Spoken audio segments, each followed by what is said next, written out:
On the night of March 14th, 1962, a 19-year-old guitar player named James Caulfield walked into a recording studio in Nashville that was not supposed to be open. The studio was called Meridian Sound. It occupied the second floor of a building on 16th Avenue South, what would later become known as Music Row, and it had been operational for 3 years. It was not a major studio. It was the kind of studio that existed in the margins of the Nashville music industry in the early 1960s. Good enough for demos, good enough for regional releases, occasionally good enough for something more. James Caulfield was not supposed to be there. He had not booked a session. He had not been hired for a session. He had been hired 3 weeks earlier to clean the building after hours. A job he had taken because it paid $12 a week, and because the $12 was the difference between being able to stay in Nashville and having to go back to his parents' house in Cookeville, Tennessee. He had a guitar. He always had a guitar. He had been playing since he was 8 years old in the Church of Christ in Cookeville, and by the time he was 14, he was playing at every church event and every school function and every informal gathering in White County that required music. He was, by any honest measure, extraordinarily talented. He had come to Nashville because Nashville was where you went if you were extraordinarily talented, and you played guitar, and you were 19 years old, and you believed that talent was sufficient. It was not sufficient. Nashville in 1962 ran on relationships, on who you knew, on which producers had heard you, and which session leaders had your number, and which demo deals had your name attached. James Caulfield had none of these things. He had $12 a week, a cleaning job, a guitar, and 6 months of trying before the money ran out. On the night of March 14th, he arrived at Meridian Sound at 9 in the evening to clean. He let himself in with his key. He went upstairs. The studio was empty. The engineer had gone home. The producer who rented the space 3 days a week was not in. The building was quiet in the specific way of a professional space after hours. All the equipment present, all the readiness intact, all the potential of the room available and unoccupied. James Caulfield cleaned for 2 hours. Then he sat down at the microphone. He did not know how to operate the recording equipment. He had watched engineers work during the 3 weeks of cleaning sessions, and he had, in the methodical way of someone who understands machines by observation, absorbed some of what he saw. He got the tape rolling.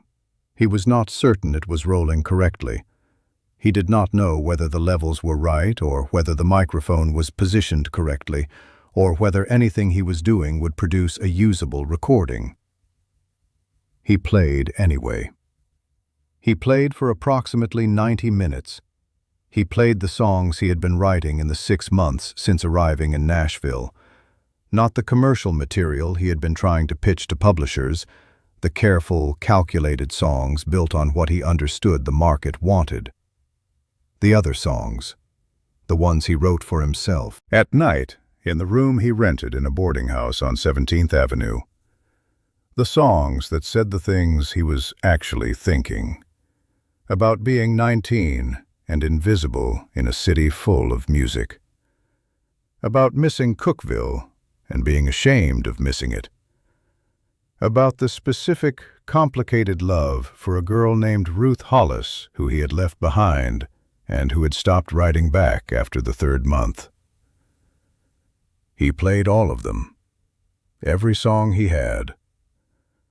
The studio engineer's name was Harold Briggs. He was 34 years old. He lived 12 blocks from Meridian Sound, and he had left his watch on the console that afternoon, which he discovered when he arrived home, and which sent him back to the studio at approximately 11:30 that night. He came in through the back entrance. He heard the music before he reached the stairs. He stood at the bottom of the stairs and listened. He did not go up immediately. He was not certain who was in the studio. He was not certain what he was hearing. He was certain it was extraordinary. He stood at the bottom of the stairs for 20 minutes. He listened to a voice and a guitar that he had not heard before, and that he would later describe, in a conversation with his brother that his brother wrote down and kept, as the best untrained voice he had heard in 11 years of engineering in Nashville. Then the music stopped. He heard movement upstairs. He went up. James Caulfield was standing at the console looking at the tape machine with the expression of someone who was not certain whether what they attempted has worked.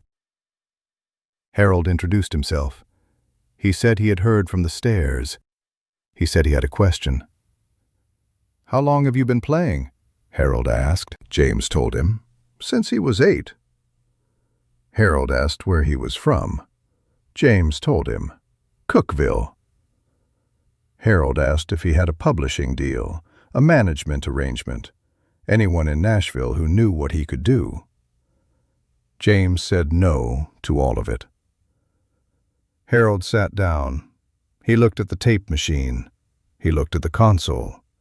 He looked at the way James had set the levels, wrong in several respects, but not disastrously wrong, not in a way that would have destroyed the recording.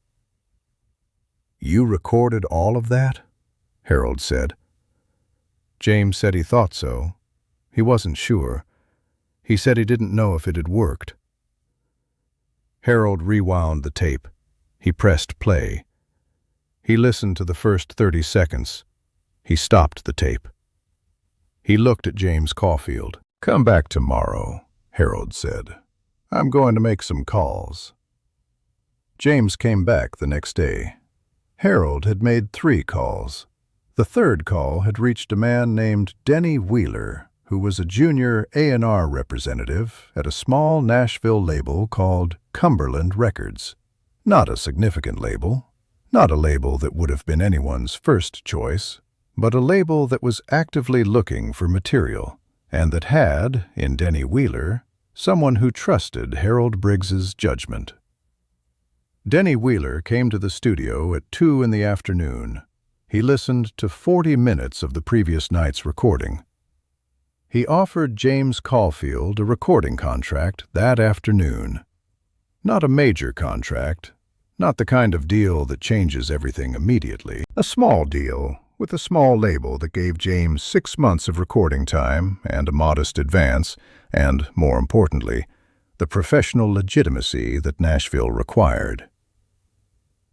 James Caulfield went on to record 4 albums for Cumberland Records between 1962 and 1967. None of them were significant commercial successes. None of them produced a hit single.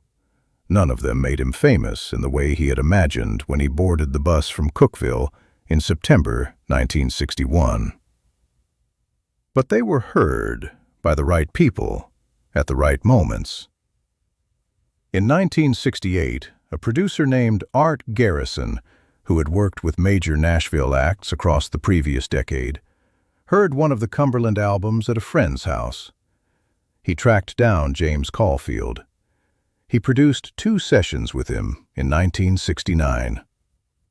The recordings from those sessions were placed with larger publishers. They reached artists who were looking for material. Between 1969 and 1981, songs written by James Caulfield were recorded by 17 different country artists. 2 of those recordings became top 10 singles. 1 became a number 1. He never became famous as a performer. He became, quietly and substantially, one of the more significant songwriters working in Nashville country music in the 1970s. Harold Briggs described the night of March 14, 1962, in the conversation with his brother that was preserved in writing. He said he had gone back for his watch. He said he had stood at the bottom of the stairs for 20 minutes. He said he had almost gone home without going up. Almost. "If I had gone home," Harold told his brother, "I don't know what happens to that tape.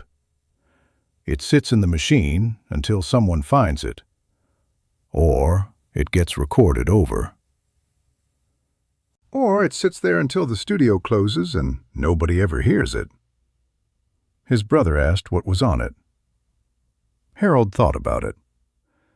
"Someone who needed to be heard," Harold said, "and didn't know how to make it happen. So he made it happen himself.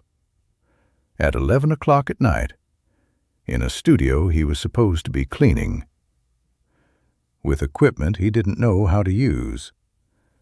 And it worked." James Caulfield retired from music in 1984. He moved back to Cookeville. He lived there for the rest of his life.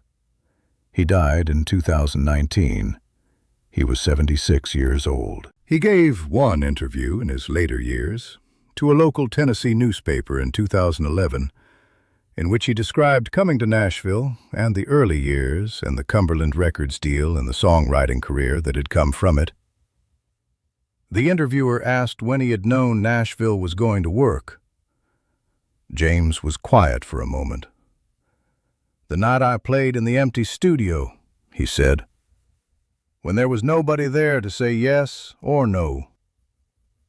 I played for myself, and I realized I was enough.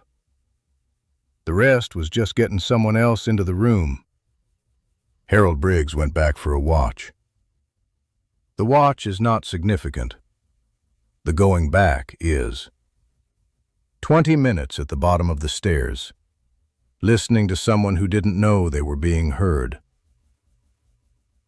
And then going up. "Come back tomorrow. I'm going to make some calls." 3 calls, 1 contract, 17 recorded songs, 2 top 10 singles, 1 number 1, and a career built on a night when a 19-year-old sat down at a microphone he didn't know how to use, in a studio he was supposed to be cleaning, and played everything he had. Because nobody was watching. And that was the only condition under which he could be completely honest. That's the condition under which most people are. The honest ones, anyway.